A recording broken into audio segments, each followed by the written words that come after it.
What is up, YouTube fam? Robbie C here, and today we're going to ask the age-old question of what is better for your game? To play disc golf out in the open or playing in the woods? But before we dive in, we have to ask the most important question of the day. How you doing today, Kaylin? Are you having a good one? So catch me if I fall.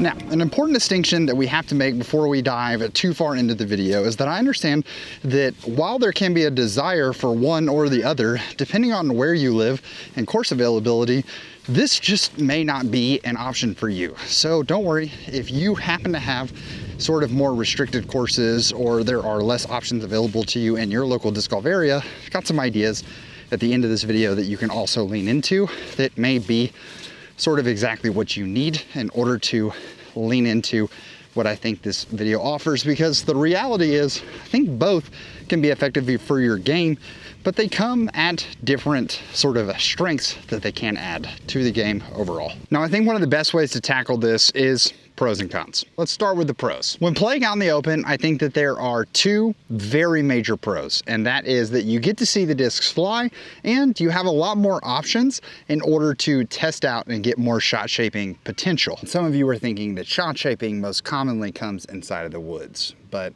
we will talk about sort of why the cons of that exist.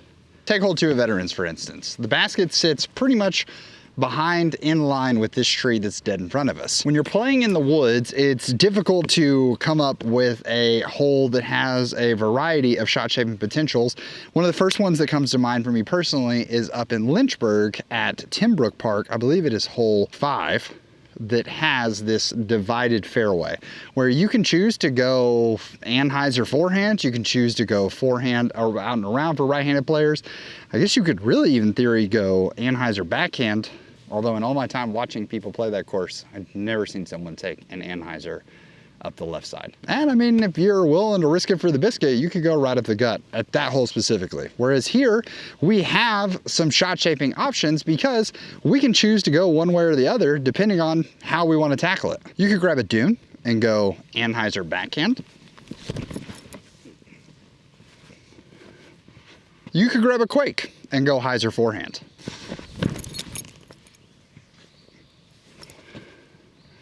You could grab a buzz and go Heiser backhand. You could grab a buzz and go Anheuser forehand.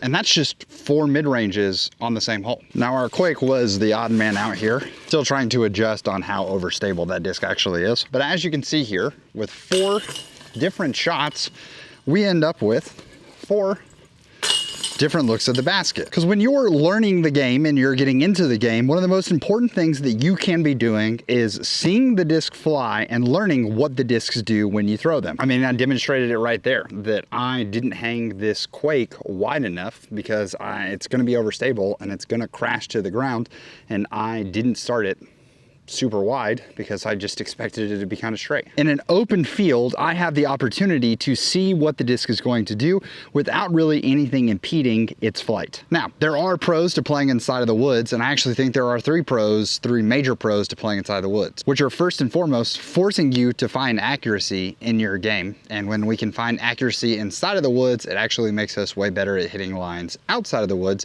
because if you would have missed trees inside the woods, you're definitely gonna hit the open space outside the woods. The second is that it teaches us commitment, because we can't be hesitant while in the woods, because if you miss your line by 3 or 4 feet inside the woods, then you're going to hit a tree, versus missing your line by 3 or 4 feet outside of the woods doesn't necessarily guarantee that. And third, and most importantly, is that it really showcases how a disc can manipulate itself inside of the woods, as you get to see it work its way through some trees, and it gives you a really great idea of sort of what shot shapes are possible. Now, what do I mean by this? I mean talking about if we take understable discs versus overstable discs, such as I have a neutral disc in straight pig, and then a neutral to understable disc in my streamline range, and then I have 2 overstable discs in the A5 and the Ringer GT zone. If I think about this shot shape that's asking me to go straight and then sort of bend over to the right, I can accomplish this in a couple different ways, especially looking at the discs that I have in front of me. If I want to throw the backhand as a right-handed player, taking a neutral disc like the range and throwing it on Anheuser,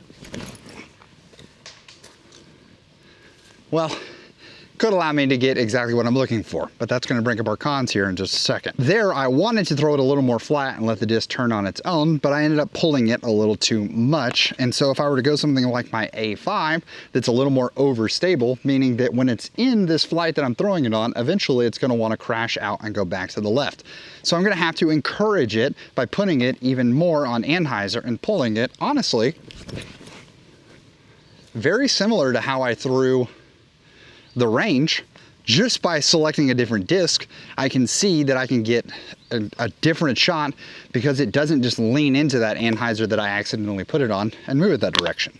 Now, if I wanted to go the forehand approach, what I can do is I have 2 options here. I have the pig, straight pig, that I can throw on a much more direct route and let it sort of fade on its own, but I can encourage it by putting it on a little more hyzer. You can see there that it just nestles its way on up to the basket. Now, something like my Ringer Top GT zone is going to have more fade to it, so if I let it lean into that flight, it's probably going to be short. So I can end up throwing a little more flat and committing to my line straight and know that it's going to have the integrity to fade out on its own. What I really like about this is that depending on how you want to push your game and push your ceiling, both open courses and wooded courses can sort of create the same problem, but they relate to different players in different ways. If you are the more creative player and you love to sort of visualize heavy inside of your head, then an open course can be really fantastic because you can see those obstacles and you can see those shot shapes even out in the wide open space. However, if you're someone that is less of a creative or left-brained, as some might say, then what really is wonderful is when you walk up to a wooded fairway, the problem is presented to you right there. And you have to look at what your discs do in order to find something or find a disc that you can manipulate on a certain angle in order to create and find the shot shape that you are supposed to throw. Now, one of the biggest problems that is created between both of these courses is the idea of distance and knowing your distance. We put out a video a couple weeks ago asking, do you know how far you throw? And encouraging people to understand their lines, because if you find danger at a certain distance and you think that you can throw a disc farther than you actually can, then you're often going to end up in that danger by selecting the wrong disc. Now, on an open course, knowing your distances can be huge because there aren't necessarily aiming points that you can sort of get to and aim at as reference points, really. Such as here, the basket's just wide out there in the open, and I have to know how far is this hole, and I'm going to try to throw something on hyzer out there and see if we can't get it all the way down to the basket.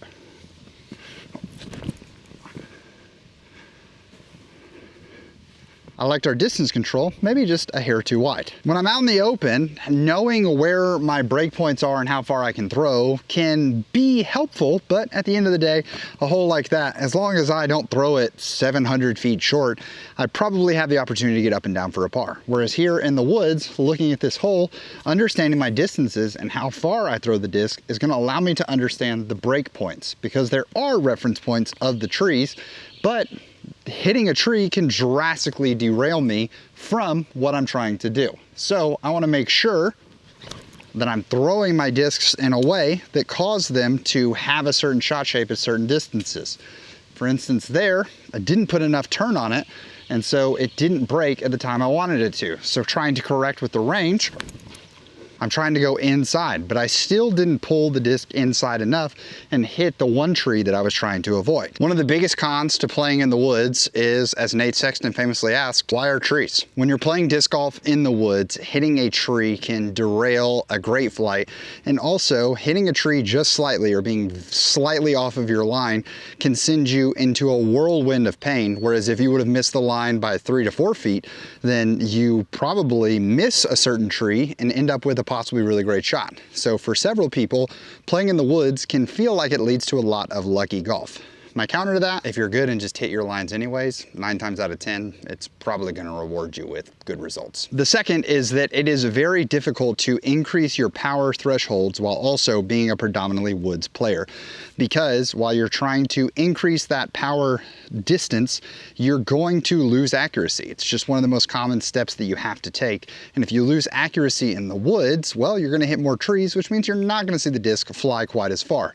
So pushing your distance thresholds can be very difficult if all you have around you are wooded courses. Taking us to the cons of being out in the open, which is that accuracy is sort of unnecessary to a certain degree. Lots of folks who end up on open courses only can have sort of a grip it and rip it mentality when it comes to disc golf, and the moment that they find themselves in the woods, it can shake their confidence dramatically because they suddenly don't feel like any disc is doing what it normally does. And this comes from the freedom of missing your line by 3 to 4 to 15 feet out in the open and still ending up with a decent result and a chance to make a putt. I know for Jesse over at Trash Panda, who grew up playing California golf as well as Colorado, aka Denver golf, there's not a lot of trees for him to hit, and there's not a lot of sort of wooded fairways that he was trying to work his way through. So when he came down here to the south to play disc golf in Alabama and Tennessee, he was shocked at the fairways that he was having to hit, and it definitely added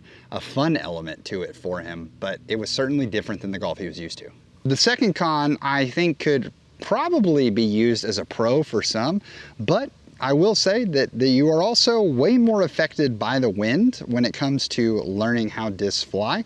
And so if you're especially a newer player, it can be sort of frustrating over and over again, having to deal with some crazy wind, especially for those of you out in the Midwest. Now, like I said, I will admit that like disc golf and playing in the wind, it's a part of the sport. So you have to learn eventually. But I'm trying to think from the perspective of people who are maybe newer to the sport overall, or even just finding themselves frustrated and looking, what are some ways that I can improve? I understand that you're gonna have to learn to play in the wind eventually. Can't say that enough, and I know the comments, even though I'm saying it now, are just gonna be like, well, you have to. We get it, guys. You're better. Let's look at the people who are also learning a little bit. But as someone who even shoots content on a regular basis, there are a few things as much of a bummer as trying to give like a disc review and show you guys how the disc can fly and then stepping into 20 to 30 mile an hour winds whenever I'm trying to show the disc. Yes, I'm going to have days where that disc has to fly in 20 to 30 mile an hour winds, but I also don't think that that's necessarily a fair representation of what the disc is supposed to do, and thus it makes it really hard for it to become an adaptive part of my game when I only know it in these winds or those conditions. Did you guys see what I'm trying to say? Let's give 4 little ace runs on these 2 holes as we talk about what happens if in your area you don't happen to have a really open course or you don't happen to have a really wooded course. And that's where I think that getting creative truly can be one of the best things that you can do. So let's say that you don't have a wooded course. Let's start with Precious Child because this is the first shot in the purest. Precious Child is not overstable anymore. You can see here that there are woods available on the hole that I'm throwing. I see 1, 2, 3, 4, 5, 6, 7 trees that matter here, as those are the 7 trees that create the main part of the fairway. 7 trees, but realistically, if I throw a flat shot like that, the trees never come into play. And so this is technically a wooded hole, but I can hit it with some accuracy that eliminates the woods. So what I would say is, if you don't have any wooded courses in your area, practice hitting some shot shapes and some lines and just find some woods. I may show that I'm not like much of a world traveler here. It's not that overstable, Crawford. But I think that like most everywhere has some form of woods. For instance, even here, I'm standing in the fairway of the hole that we were just playing, but if I just spin to my right as I'm looking back at the basket, you can see that we have woods available over here. And if I look carefully, I can see fairway, and I can see all of these different shot shapes. Now, sure, I may not get 365 feet of open space that actually is a carved out and designed fairway, but what I'm gonna learn is the ability to shot shape and work my way through a section of trees. And I can start walking it off and measuring, hey, this is about yay far away. If I have woods in my backyard. I know that's one thing when my wife and I are talking about moving, is that the idea of we want to move somewhere where we have a little bit of land, and I would love a world where we have some woods in the backyard. Now, what happens if I don't have an open course in my area? Well, this is one that at first would seem easier to work with, but definitely depending on how far you throw, could actually be a little more challenging. So a couple of steps that I would recommend are, one, look up like soccer complexes or football complexes if you're watching over in Europe. One of the courses that we film at quite often here in town is Magnolia Links out in Gardendale, and they have a massive soccer complex located just next to the disc golf course. And so I will go out, thankfully, because I could do this for a full-time job, I'll go out and use that complex during the day, and it gives me a great opportunity to throw some shots on an open flat field to really feel out my distance. If your local high school doesn't lock things up necessarily, you can always go to maybe a local high school football stadium and throw on their field. There are options and opportunities all over for you, but really just a flat field is what you're looking for. And if you want to be practicing your shot shapes, one of the best things that I can encourage you to do is to envision holes or envision obstacles, especially when you're playing out in the open, and give yourselves a little bit of freedom. I believe it was Tristan Tanner talked about an upshot drill or an accuracy drill that he used to do back in the day. I mean, it was great. It was really straight. It just wasn't very high.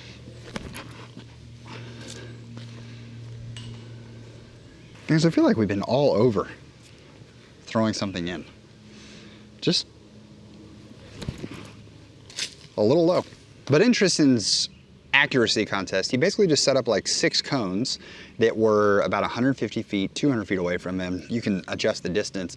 And he was throwing through the lanes that were the cones. Some had to go all the way around outside left of them, had to go all the way around the right side. Some had to go through like the first and the second one. You understand what I'm saying? And it just created some accuracy for him at, hey, I'm getting practice at my anhyzer turnover from this distance, and then you can adjust accordingly. You can even adjust the width of the cones in order to make that accuracy a little more difficult. But all in all, I think that it's okay that we land where we started the video, which is that I see pros and cons to both. And depending on where you're at in your game, you're gonna need to sort of figure them out. If you're looking to increase your distance potential, then I'd go to some open courses and just figure out how to push that distance threshold as you continue to climb. And when you're able to do that, you're gonna notice, hey, I feel like I'm getting easier power. I'm getting things to fly a little cleaner, a little farther. And then you can head back to the wooded courses, sort of dial it in. Or if you, once again, you've pushed the power and you have that power, but you just feel like you're spraying all over the course. Well, grab some putters, slow things down, and take yourself to a wooded course and allow yourselves to not have to throw full power and just dial in that release point, dial in that hit point in order to find the accuracy that you need. So all in all, I hope this video was helpful. And if there are pros and cons that I didn't cover on wooded courses to open courses, I would love for you guys to let me know in your comments down below, because once again, we always want our Robbie video to be helpful, not only for you, the viewer, but helpful to future viewers. They're gonna find their way over to the channel.